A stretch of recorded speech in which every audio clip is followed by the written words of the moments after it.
Living by Design with host Kathy Holloway Hill. Kathy is a strong, powerful voice. She entertains, informs, and inspires her audiences everywhere she goes.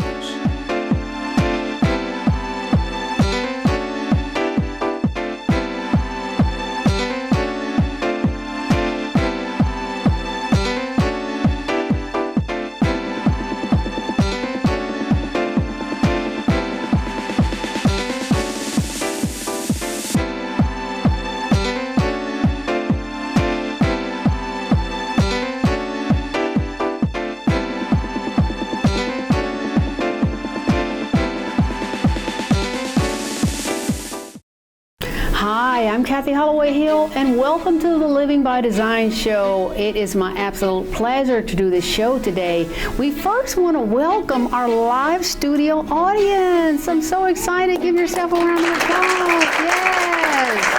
Absolutely.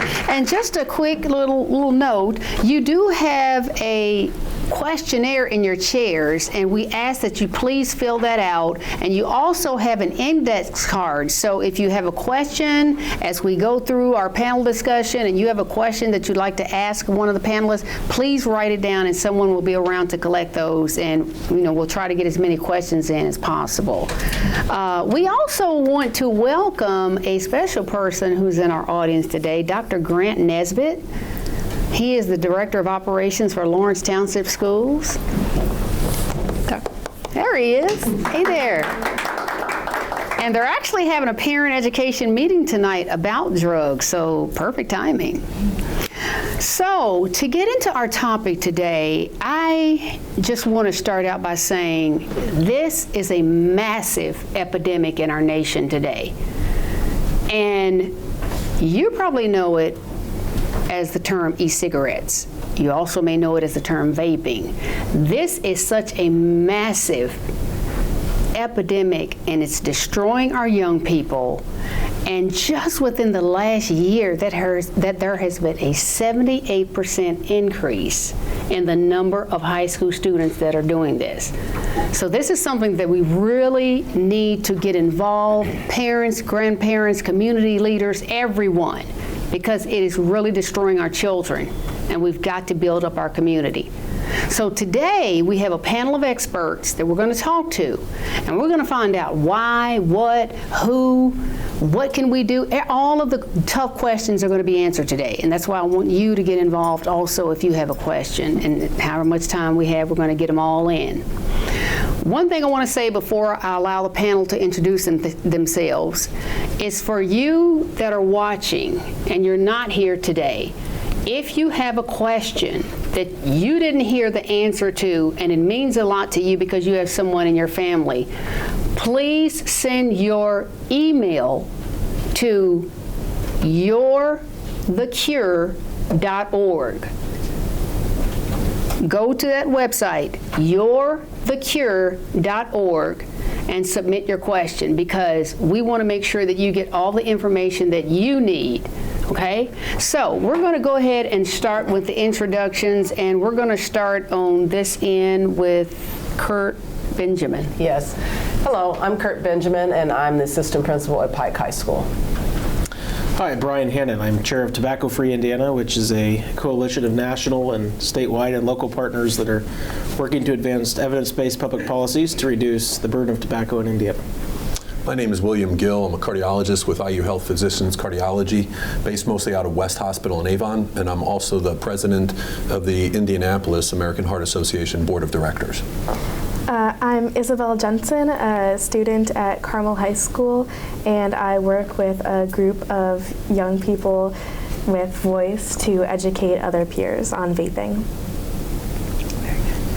I'm Stacy London with Breathe Easy Hamilton County, and I work within Hamilton County to educate on the prevention, the cessation services that are out there, and also in smoke-free policy to protect people.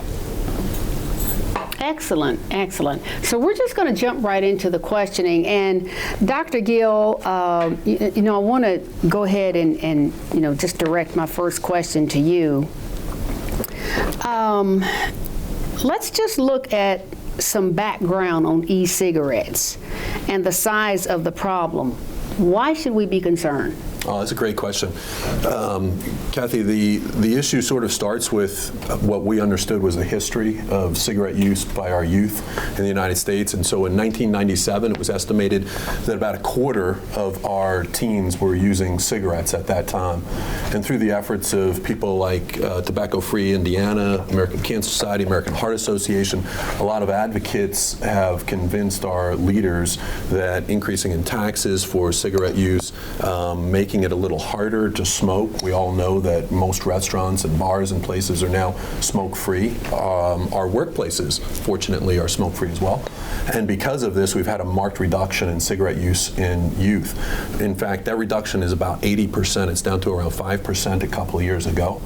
Unfortunately, what we come to understand now is that we now have about 25% of high school students who are actually using vaping products, e-cigarettes and the like. And so we really have kind of flipped the coin on tobacco use and nicotine use in particular in the United States and high school students. I feel like we're losing ground where previously we thought that perhaps we were going to have a generation of youth who may become truly tobacco free. This seems to really hit a roadblock at this point in time. And this lifetime of addiction that these young people are getting set up for, recognizing their brains are not in a place right now where they can make the kind of intelligent choices that when they're 40, that they would look back on and say, this is what I wanted to be doing for the last 25 years. This sort of addiction that we're setting them up for is completely preventable, and we want to work toward that. Thank you, Dr. Gill. Excellent, excellent answer. Let's take a closer look at what e-cigarettes are. Now, okay, Stacy, I know you know a lot about what they are, what they look like. I don't have a clue. I'm old school. Cigarettes, that's it. So can you talk a little bit about these things, these devices and what they do and just whatever information you can provide our listening audience, our viewers, as well as our I sure can. Our live audience here. I sure can. And the thing is, you know, it changes daily. So what I might be showing you now, there might be a new product out on the market. But I'll start with probably the most popular one with our youth, and that's a Juul. It looks very similar to a flash drive. Wow.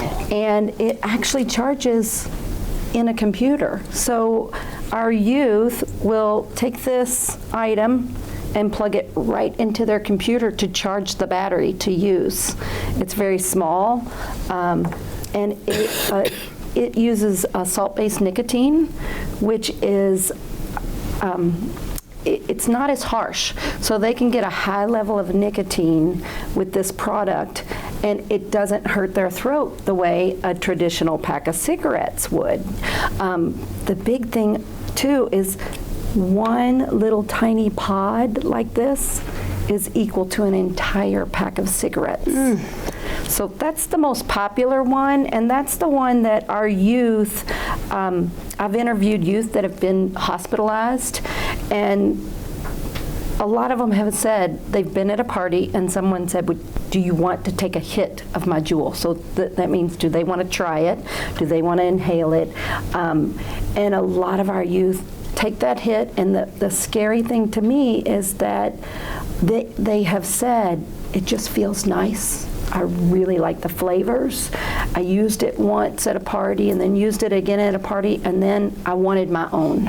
And you know, what I am wondering is, do the young people realize the dangers? Do they realize that that one little thing you're holding contains as much nicotine as that entire, do they understand that? No, 69% of our youth, I believe it's 69% of our youth, don't even realize that it has nicotine in it. So they feel that it's just a vapor. Now, we've done a lot more education, and I know in a year's time, the show of hands that youth, when we do educate, there are some of them that realize that it has a higher dose of nicotine, but no, they don't all realize the harm. And the real problem with this device is they were conditioned to think that it was safer than a pack of cigarettes. Right.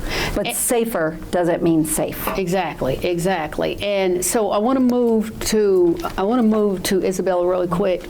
Isabella, just from what you have experienced around your peers, what is the mindset? I mean, why are they feeling like that this can be done? It's okay. It's not going to hurt me. What's the mindset?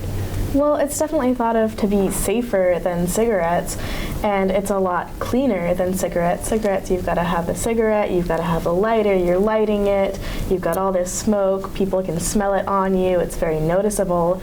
But if you're just going to take a hit in the bathroom, nobody can really notice that, nobody really cares that much, and it's not as big of a deal as it is if you were to pull out a cigarette. And why do they start using? Is it because they want to be cool? They want to be accepted? Why? Well, they don't know that there are these health repercussions. So if someone says, hey, when I take a hit of my Juul, if there's no downside that you know of, then why not? Yeah, that makes perfect sense. We are going to take a quick break, and we will be right back. Don't go anywhere because we have so much more coming up on Living by Design.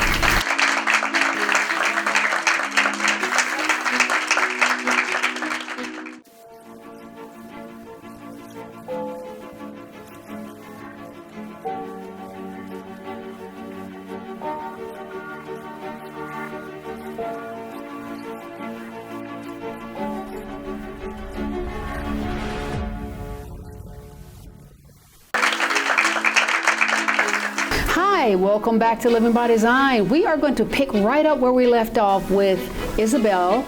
And Isabel, I want to know, where are these high school kids getting these e-cigarettes vaping from? Off the street, on the internet? Most commonly, they would get them from older siblings or older classmates. Seniors were 18 and they could buy Juuls and the pods, and then they would sell them to underclassmen for a profit. So they would go up, hey, I'll give you more than it costs to buy it if you can buy it for me. But now with the Tobacco 21, I know that it's a lot harder for them, and I have spoken with some classmates who Juul, and I asked them, and they said, oh yeah, it's definitely harder to get them now because of the new law. We can't just have seniors get them for us anymore. But they're definitely starting to get them online. Wow. Because they need less identification online. Okay. Wow, that's very interesting.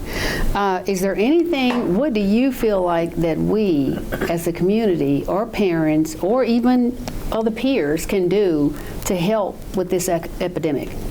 I think it's just a lot of education. Okay. And teaching people what Juuls actually are, what's in them, what it will do to you, that you can get addicted. That I don't think a lot of people realize that. And I don't think that they realize that it's bad for your health, but it is. So definitely just education, education sooner, rather than later. 5th grade, 6th grade, 7th grade, before teaching them what it is and the health risks before they ever even get in the situation. I like that. So if someone ever asks them, do you want to take a hit of my Juul? They know, and at least they have that education so that they can make that decision for themselves, and they can make a smarter decision, a more educated decision. Absolutely. Excellent. I love that. I'm going to jump down here. Dr. Benjamin, what types of actions are you taking in the schools now to try and eliminate, mitigate, just minimize, or whatever we can do to try to help this epidemic? Well, Kathy, I noticed in the fall we started seeing a little bit more prevalency of vaping, kids in the bathroom vaping, because we would find remnants in the bathroom. Now, let me ask you, I'm sorry, when you said remnants, So does vaping create ashes like cigarettes? What's remnants? No, there was like a case that a kid that had something in it. Okay. But they left the case hidden, so the case was found of whatever they had in it, but not like an ash. It doesn't leave an ash or anything like that. Okay. So we have, I went to a conference in the fall, the In Shape conference, and there was a segment on vaping. And Little Red Door was there, and they are coming to our school in April to talk to at least all of our health classes to start off now to speak on vaping, and they do that free of charge if anyone's interested. But we treat vaping at Pike High School like any other tobacco infraction. So we confiscate, we suspend. If we're able to determine that the vaping liquid is a drug, which we have pulled off a kid some THC liquid, which he was probably going to sell, and he had several vials. So we deal with that as a drug infraction once we find out you actually have some sort of drug element or paraphernalia or something like that. It's ironic, really, because just this morning, myself and a colleague, another assistant principal at the high school, dealt with a student that was caught vaping. Talked to him. He admitted, he goes, I'm just going to fess up. I was. So he had a vape pen on him, and he had a charger, and we confiscated all that, and then he was dealt with as far as we deal with discipline. Wow. Yeah. Are there any laws, or is it illegal, or anything like that going on right now? Well, like I said, we treat it as if you're smoking in school. Okay. So for us, all of our campuses are non-smoking campuses for anybody that steps foot on campus. Okay. So we treat it just like that. Okay. Instead of more harsh, stronger, addictive Instead of more of drugs. like a legal. Yeah. Okay. Get the Gotcha. police involved, unless of course there's a drug part to it. Okay. I want to ask Brian, part of an overall tobacco prevention and cessation strategy. Can you talk a little bit about that? Yeah, well, there are a number of things we know work to not only prevent tobacco use, but to help people get off of tobacco. Yes. Unfortunately, in Indiana, we're not always doing those things very well. Isabel's already mentioned the need for education and prevention programs. In addition to that, there are cessation programs. Both of those things have been underfunded in Indiana for many years. We spend just 10% of what the Centers for Disease Control recommends we spend for tobacco prevention and cessation.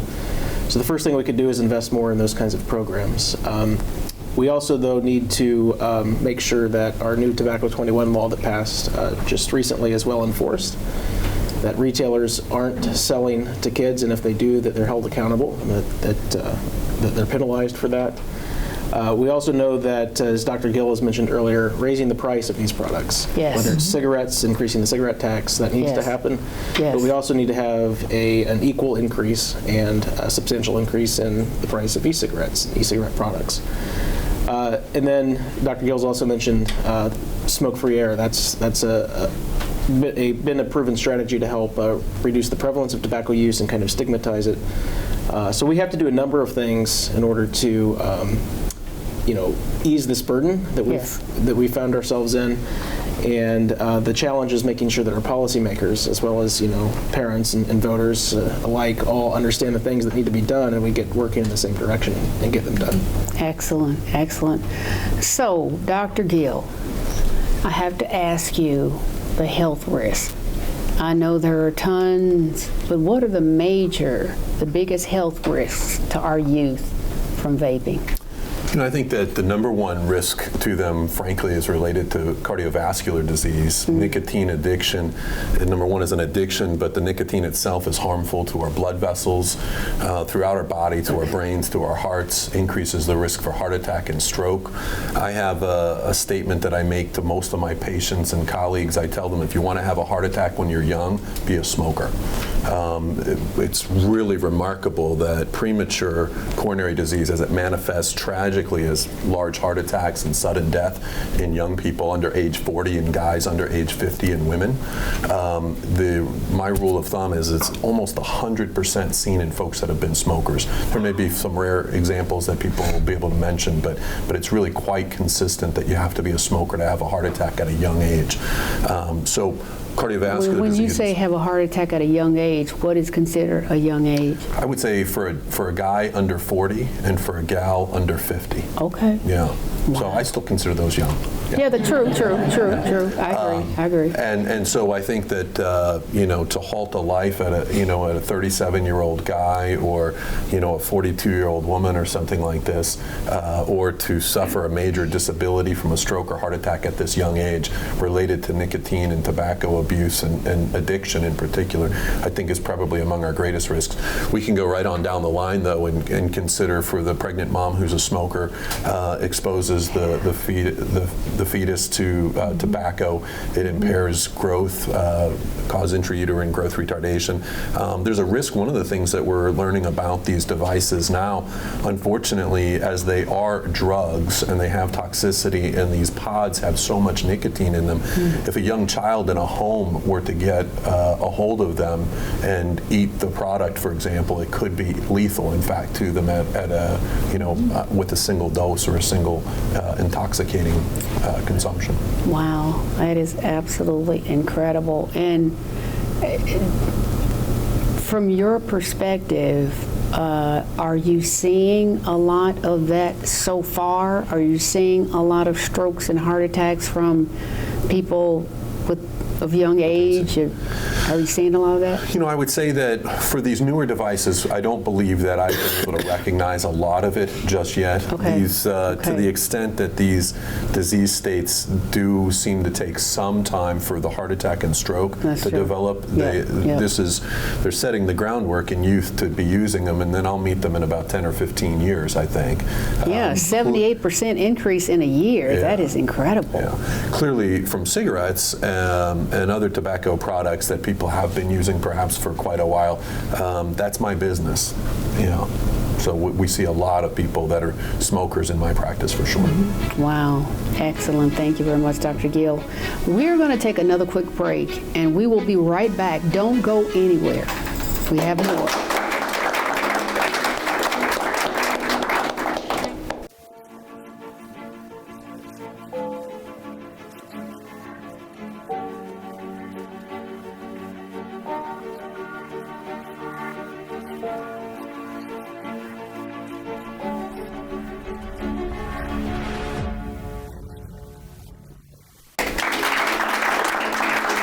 Welcome back to Living by Design. I am so thrilled that you have joined us today, and I am going to keep it going with Dr. Gill. And so finally, Dr. Gill, I want to ask you, how do parents and teens engage in this issue more broadly? I think education is a major part of this. Okay. We need to educate our parents about devices. We need to help them understand what their children are doing, and that the pressures that they may be feeling in schools and in sport teams and other places as well, so that they understand where they can intervene. I think too, we need to kind of enlighten further our physicians, pediatricians, family practitioners also, to make sure that these are topics that are being brought up when children are coming to the doctor's office, and that those folks are resources for the parents as well. Absolutely, absolutely. Now this is just, something that just popped in my head. I know you had said some of the dangers of this is, smoking is dangerous anyway. So if you have other health issues already, high blood pressure, diabetes, does that increase your risk even more, or is it the same? It does. These risk factors tend to build on each other, and I would tell you, certainly what we understand about cigarette smoke and what we understand about nicotine specifically and its effects on blood vessels and the heart would strongly suggest that there's greater than a synergistic effect between these two in folks that have, for instance, as you mentioned, diabetes. For people that have underlying lung disease, these agents are irritants to the lungs and may exacerbate underlying COPD and emphysema as well. And so these could be problems across the board. Right, and even the heart attack situation could even morph into congestive heart failure. Absolutely. That's the risk, besides sudden death, the risk of heart attacks is that congestive heart failure is something that's very much in play, unfortunately, for those folks. Yeah, and if that's not enough to scare you, I don't know what is. Okay, so I would like to, at this time, take a few questions from the audience, if that's okay. Brilliant panel. Okay, so the first question is, and I am going to pose this question to whoever would like to answer it. And I think I know who that's going to be. What is the cost of Juul and the nicotine used with it in comparison to cigarettes? Well, there she goes. I know I can answer this one. Yes. Well, you know, the problem with the Juul is when it first came out, it was very expensive and very pricey to buy. But the big tobacco companies that own Juul actually gave discounts and coupons, and you'd see all over when you went into like a gas station, $20 off a Juul. So kids were able to get their hands on an entire starter pack, which would be 1 Juul and 4 cartridges for $14.99. So, but I've got one even better than that. Now there's a new e-cigarette called Enjoy, and they are marketing this for 99 cents. They can buy the device for 99 cents, and then for $9.99 they can buy 2 cartridges. So think about that. Under $12 they can get a device, and that's how it's hooking our kids. It's very inexpensive, and they get hooked with the flavor and then addicted by the nicotine in them. How many different flavors are there? Well, it depends on what type of e-cigarette they're using, but there's like thousands coffee. of flavors. That's like coffee. I mean, it's totally. The Juul comes in the starter pack with 4 different flavors, but these other e-cigarettes, mango is the most popular, and they are not allowed to sell these in the gas stations and the retail stores anymore, but kids can get the mango flavor that they were hooked on in a disposable version, which looks just like a Juul. I mean, a different color, but very similar style. And this one's just disposable, and they can buy this for $6, $5.99 at the store. Can you OD on e-cigarettes? Yes, you can. Yes. Yeah, absolutely. It's a greater risk to smaller children, for sure, but part of the challenges that we have with folks not understanding fully how much nicotine is present in these pods, some are going through 2 and 3 pods a day, and they're getting the equivalent of 2, 3, in some cases 4 packs of cigarettes in a day. They have increases in blood pressure and heart rate and irritation to their lungs and airways.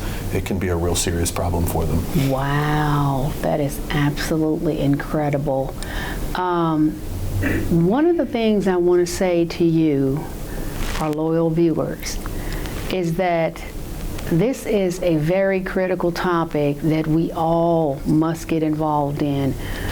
Our expert panelists are excellent in their field of study, but we as a community must get involved. So what I want you to do is, there is so much more here that we want to talk about, and we want you to be involved in that discussion. So we want you to go to our Living by Design YouTube channel and continue the discussion with our extended version, because we're going to be ending the show here soon after I thank my panelists. But I want you to get every piece, because we still have more questions from the audience, and I want you to be involved in that before you submit the questions that you have, which I mentioned earlier in the show. So I really thank you for joining us, because this is something that, with a 78% increase in a year, we don't know what it's going to be in another year or even another 6 months. So I want to thank my esteemed panelists for your participation in our discussion today. Stacy, Isabel, Dr. Gill, Brian, and Dr. Benjamin. Mrs. Benjamin. Mrs. Benjamin. Yes. Oh, look, I done gave you an extra title. Okay. Okay, I'm sure you'll take it.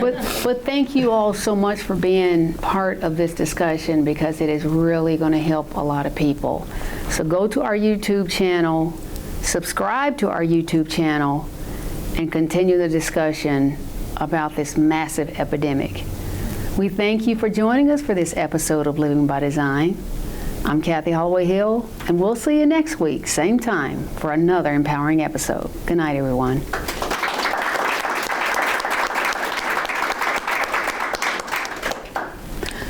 Okay, let's keep going. Stacy, that was great information. Now, you had mentioned earlier during break that you had some information you wanted to share. Go ahead and share that. I do.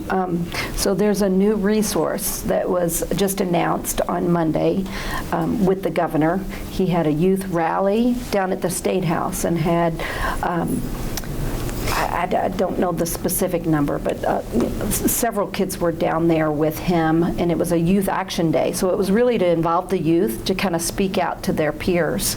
And he also released a new code for youth that are addicted to nicotine and want to break their addiction. It's a partnership with the Truth Initiative and the Indiana State Department of Health. And they can text Indiana to 88709, and that connects them to a program. A lot of our youth have grown up with technology. You know. Now let me clarify. They're going to text. And they'll get a quick coach. What is the text that they're sending to? Text Indiana. Indiana. Oh, Indiana. Indiana. Okay. To 88709. Great. And that will connect them with a cessation program that will text. And you know, a lot of our youth have grown up on technology. I tell my high schoolers, you know, you had a leap pad when you were 3 years old, right. So they're more comfortable with the text. And yes. This program's really beneficial. So there's palm cards out on the Indiana State Department of Health has a website called Vape Free Indiana. Okay. It's a wonderful website. It's broken down for you know, the school administration and teachers. It's got things for providers. It's got things broken down for parents. And they gather, what's really great about that website is they gather and partner with and get information from everybody. So there'll be some information from the CDC. There'll be information from American Lung Association, but it's all gathered right there for those parents, those teachers, and those doctors and providers, so they can get resources to help our youth. That's excellent. That's excellent. Let's take another question from the audience. Mrs. Benjamin. Yes. I got it right that time. What are schools doing to help support students with nicotine addiction besides suspending them? Well, the unfortunate part of that is, at least for us, we don't really have a program for that, except if it's a drug-associated infraction. The way we handle that, it's 10 days pending expulsion, but unless you sign up to go to a drug counseling class and you complete the class, then you can come back. And really, once you sign up and start the class, you're able to come back, so you're really not even out for the whole 10 days unless it takes you that long to do that. So that's how we handle the drug side of it. And we just really just try to educate as much as we can, like I said, in our health classes and that sort of thing. But you know what, when I go back, I'm going to really delve into that and see, Okay, see if excellent. we've got that going. Thank you. Can I just Sure, jump on that? absolutely. I think with the emergence of this problem, and it happened very quickly for many communities and many schools, we're seeing a lot of schools struggling to deal with it, a lot of parents, a lot of communities not knowing how to deal with it, and we're seeing them deal with it in different ways. And so I think there's a couple things that need to happen. One is certainly the state needs to do a better job of providing them resources, and I think evidence-based resources to help them deal with this problem.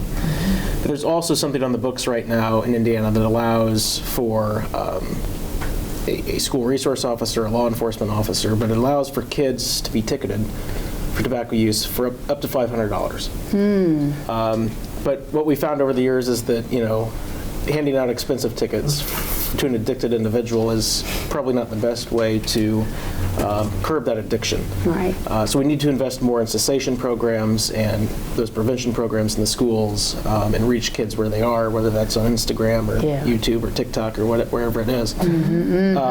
And if we're going to focus on enforcing our laws, let's focus on the retailers who have an awesome responsibility of selling these products responsibly, and not so much on kids who and their families who probably don't need a $150 or $200 or $500 ticket. Just because they may be unwittingly got addicted to nicotine. I'm going to go ahead and read this one that I was just handed. Some schools have announced vaping detectors that are to be installed in their schools. Yes, I've heard of that. And matter of fact, at the conference, Are they effective?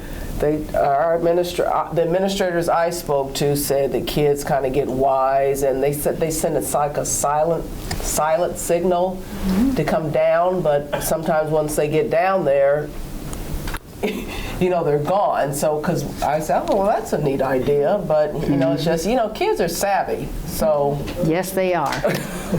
Can I ask? Yes, they are. Sure. I do know in Hamilton County, a few of our schools have vaping detectors. I do know Noblesville was the first one in our county that had it, and they did say that it was a deterrent.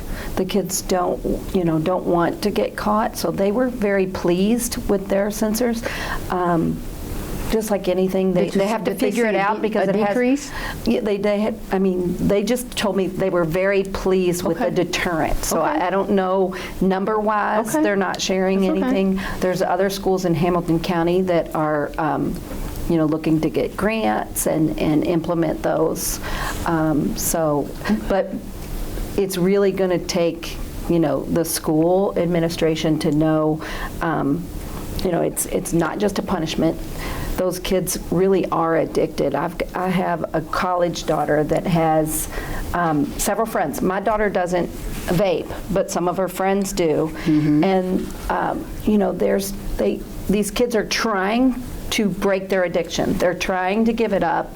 I have one little boy that tried to quit at Thanksgiving, and so my daughter said, "Oh, so and so quit vaping," and I said, "Oh."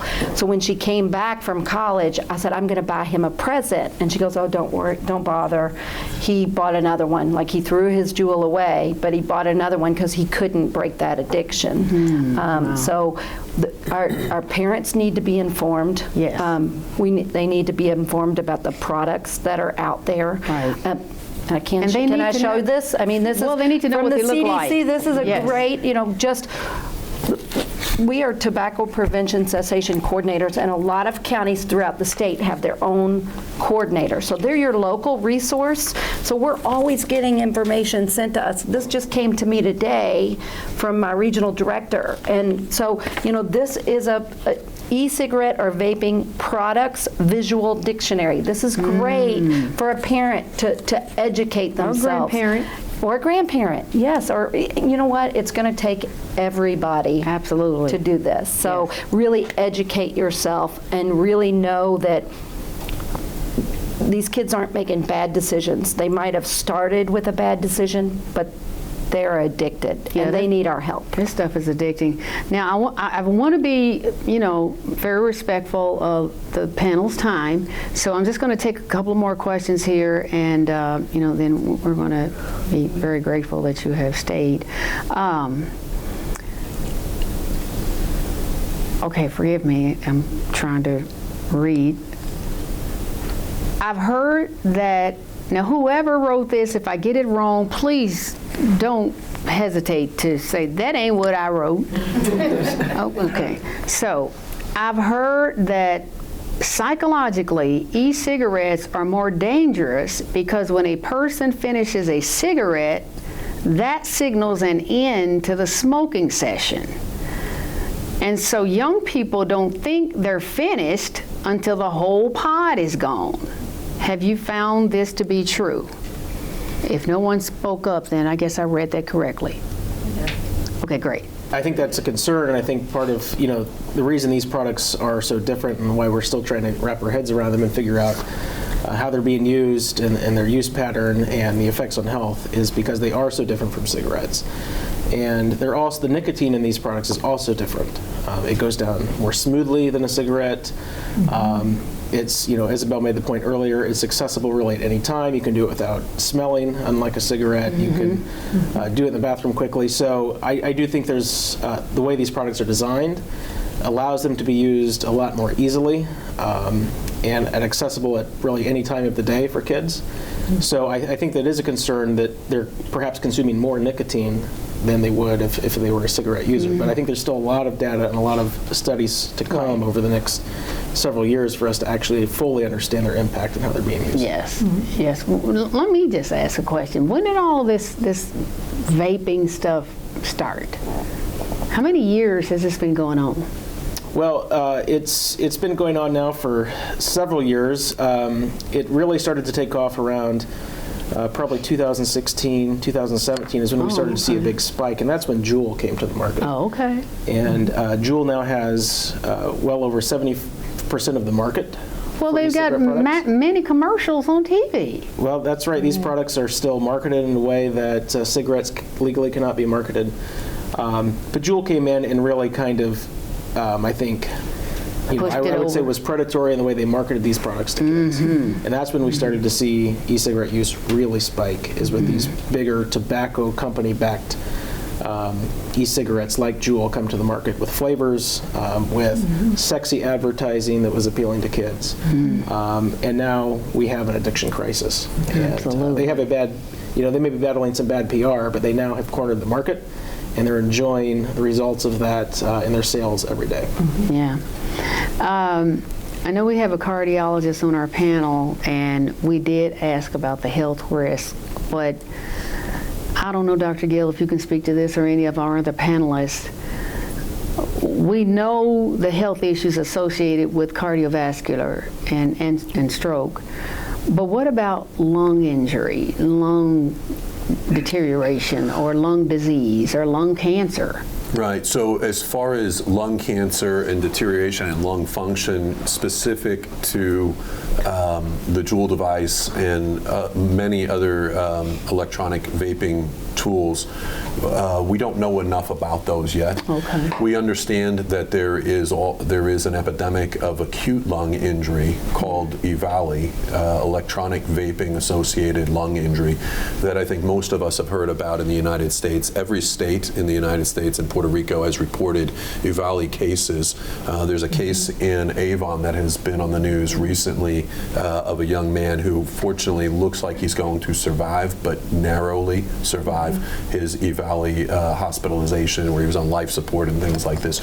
So there is very clearly an acute risk, which is different than we see in cigarette smoking. Right. So which is more chronic in nature. Which tends to be a chronic. It takes years, decades perhaps. Right. But the electronic vaping devices deliver their toxins, if you will, in a way that may produce an acute lung injury. And this can strike at great youth. The child in Avon, and this is public knowledge, we all have seen it perhaps, this boy I think is 16 years old, and so this is a big issue right now for acute lung injury and possibly death at a young age. Wow, wow. Okay, so writing again, so if I get it wrong, please correct me. How are you preparing to get the information into the underserved population, the communities and churches?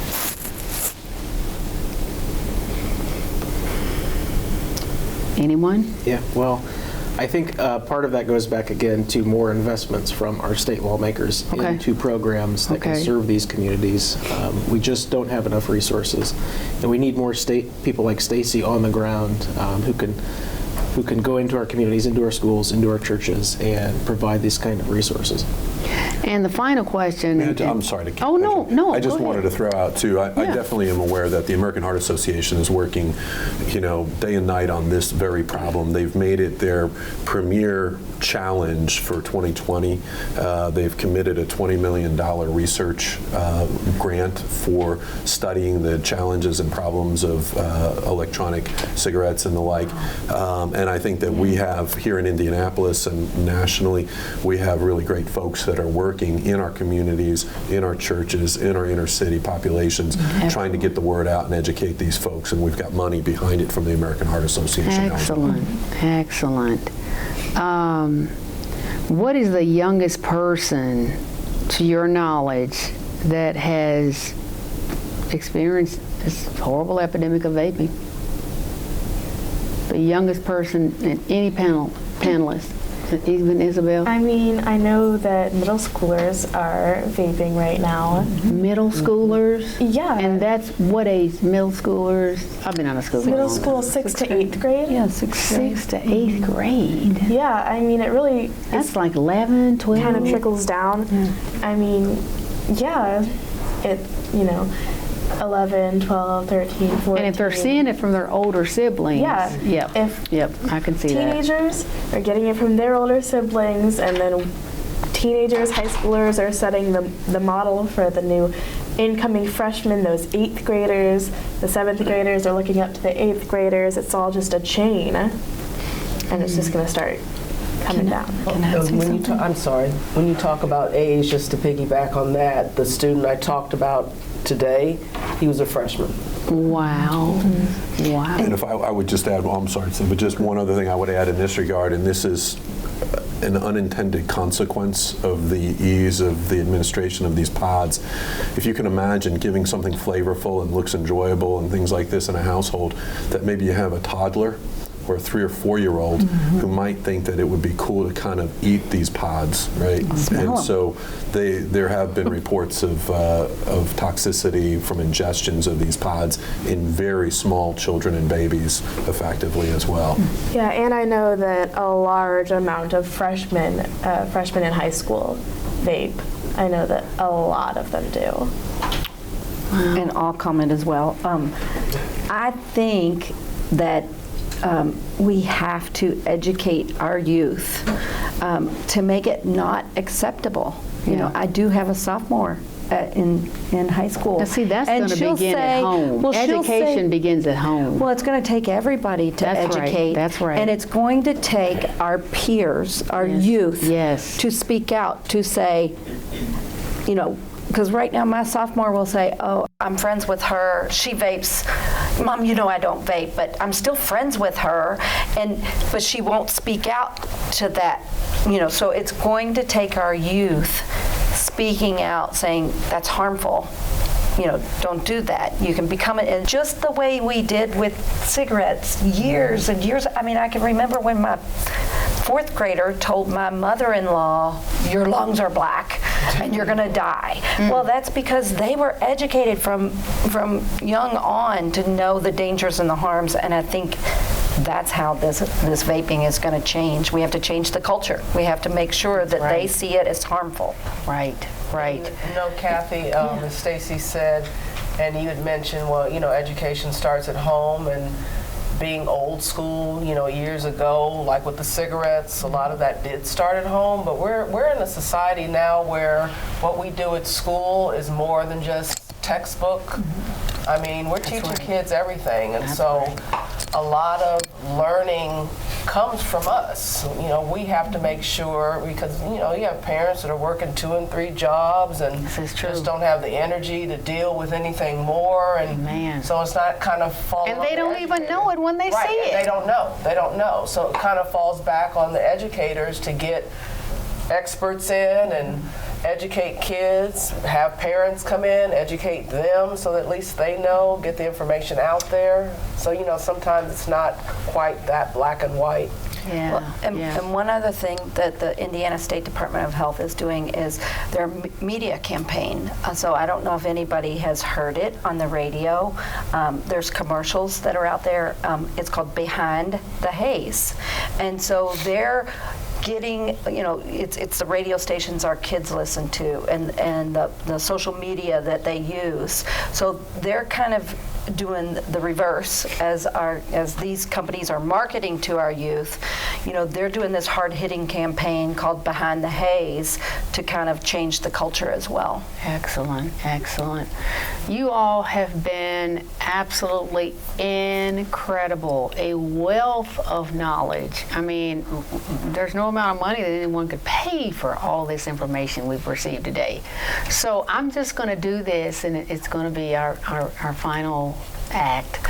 I'm going to ask each panelist just 2 minutes. I mean, it doesn't have to be a long dissertation, but just give your final thoughts in 2 minutes or less, just your final thoughts. What is the most critical thing that stood out for you, and what message would you like to leave for our viewing audience? Start with you, Ms. Benjamin.